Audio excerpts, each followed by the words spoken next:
Hey, what is going on, guys? RvzStealth here, and in today's video, we're going to be taking a look at Twitch Jungle in patch 6.22. Now, I did make a video previously talking about Twitch Jungle, and I predicted that he would be pretty strong this patch, and after playing him on live servers, I can conclude that he is extremely strong if you know how to just position decently in mid to late game team fights, and you know how to play his early game effectively. So in this video, we're going to go over why he's strong. We're going to go over some example builds for him, some mastery, some runes, and then a few tips at the end of the video. So with that being said, let's get started. So first off, why is Twitch Jungle so strong this patch? So if you guys don't know, he got some really good changes to his Q. His Q now gives him 10 seconds of stealth at rank 1, which is absolutely insane. I really don't know what Riot is thinking with this one here, because Twitch's lane ganks in the early game are just so strong now. You really don't even want to gank from the river now, or like from the bushes.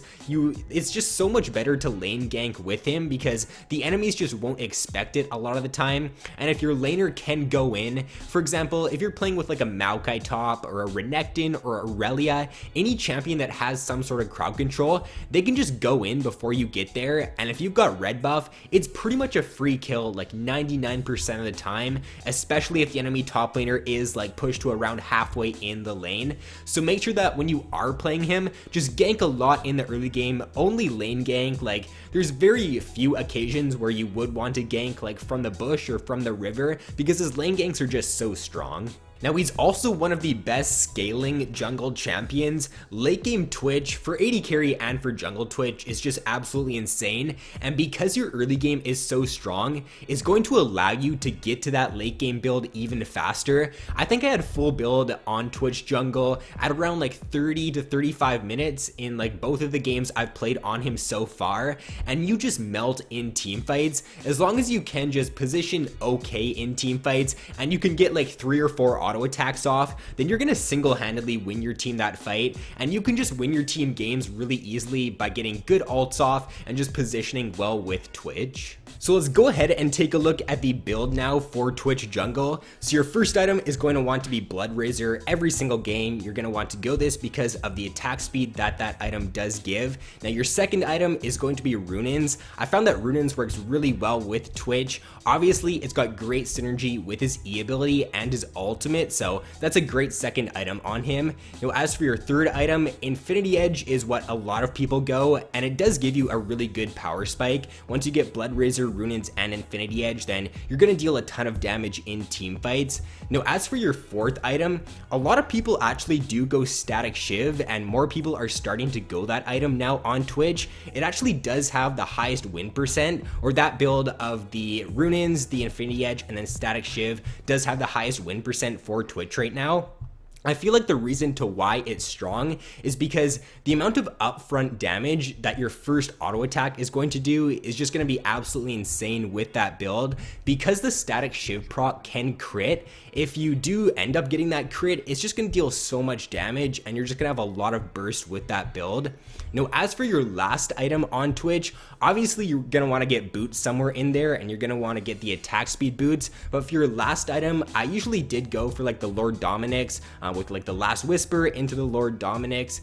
If the game does go like really late, then you can sell your Static Shiv for a Phantom Dancer. I feel like Phantom Dancer will be better if it does go really late into the game and all you're doing is team fighting. Static Shiv just does give you that good burst, so if you do find a pick like on a squishy target, then the Shiv is going to be a little bit stronger.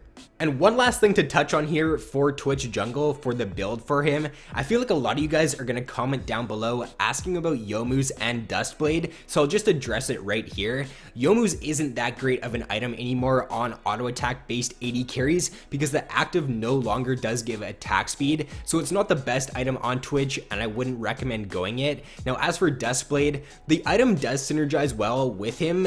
but it's really not that great of an item because you're just going to benefit a lot more from getting the attack speed from the other items like the static shiv and the rune-ins. And although the Duskblade, like, it will give you good damage on your first auto attack, you're not going to be building a lot of lethality on Twitch. And the Duskblade passive, the true damage proc, it does scale with lethality, so you would have wanted to build, or you would want to build like a Youmuu's with that and some more lethality items, but since you're not going to do that on Twitch, I don't feel like the Duskblade is the best cost efficient item for him. Now for your masteries on Twitch jungle, I just take a standard 18-12 page and I take Fervor of Battle. You can take the Warlord's Bloodlust, but I feel like Fervor just works really well with Twitch. You're going to be auto attacking pretty much, like, that's all the damage you're going to do is going to be from your auto attacks, so the Fervor is going to synergize really well with him.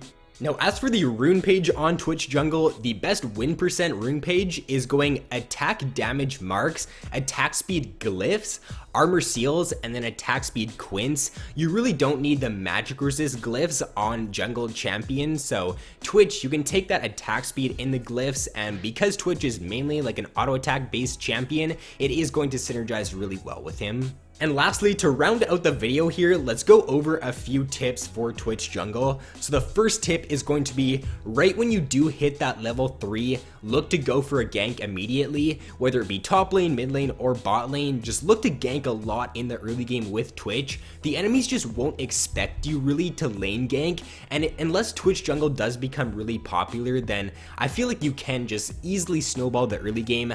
I was able to do that in both games so far that I've played with Twitch jungle, so it's not that hard to do. I think I ended up getting like 3 kills, and it was only 4 minutes into the game. I already had 3 kills at that point, so as long as you can just gank, and as long as your laner that you are ganking does follow up, then you should easily be able to pick up some kills with him in the early game. Now, when you are playing Twitch in the mid to late game, you always want to be using your Q before you enter a fight, and you always want to like enter a fight in stealth, pop out of that stealth, and then use your ultimate. You never really want to be just like grouping up with your team and waiting for a fight to happen. You always kind of want to be like off on the side, waiting to use your Q, and if you think a fight is going to break out, then pop your Q, look to get into a good position, and then use your ultimate to just spray down the enemy team. You just never want to be really grouping up with your team as him, because you're kind of defeating the purpose of the champion and you're not playing him to his fullest potential. You want to be that like surprise assassin type champion, and therefore just using your Q whenever you can and remembering to use it once you do get a reset is very important. So if you do get a kill in a team fight with Twitch, then just keep spamming your Q, keep using that, because if you do get a kill, then it is going to reset. Now, the ability maxing on Twitch jungle is actually going to change up a little bit for this patch, so you're going to want to max out E now on Twitch jungle. There really is no reason to max out Q on him anymore, and the reason for that is because you already have 10 seconds of stealth at rank 1 with your Q, and then when you do level up Twitch's Q, it only increases by 1 second, I'm pretty sure, so there's really no point in doing that. 10 seconds is plenty enough to go for lane ganks, and it lasts just such a long time that you really don't need that extra second. So leveling up your E first and getting that extra damage on your E is definitely going to help you out a lot more. And I still think that maxing out your Q second is probably going to be what you want to go. Your Q, when you do max it, the stealth duration does increase and the attack speed also does increase, whereas when you level up your W, the slow only gets a little bit of an increase, and I really don't think that you need more than a 25% slow on your W to be effective as Twitch. If you got red buff, and as long as your laner can follow up when you do gank with him, you really aren't going to need that extra little bit of slow that your W does provide. Also, once it does reach the late game as Twitch jungle, never be afraid to go for that assassination. You deal so much damage as late game Twitch. I think he's got one of the highest win rates for jungle and for AD carry. He's got like the second highest win rate if the game does reach the 45 to 50 minute point, and that's for good reason. His damage with his ultimate up is better than pretty much any other AD carry in the game. So if you do see the enemy mid laner or AD carry just caught out of position, if you see them farming or or something and they're alone, then look to go for that assassination, because if you do end up killing the high priority enemy target, then you can transition that into a Baron or objectives, or you could even win the game off of it. So that is going to be all for this video, guys. Be sure to let me know down in the comment section below if you do play Twitch Jungle and how it does end up going. If you haven't played him yet, then I would recommend giving him a shot for sure. I think I went like 20-3 in my first game as him. In my second game, I went like 23-4 or something. So he's a really strong champion. He's got a lot of potential. Just make sure you do gank a lot in the early game. Take advantage of his early game, and you are going to do really well on the champion. So with that being said, guys, thanks for watching. Be sure to like and subscribe if you haven't already, and I will see you in my next video.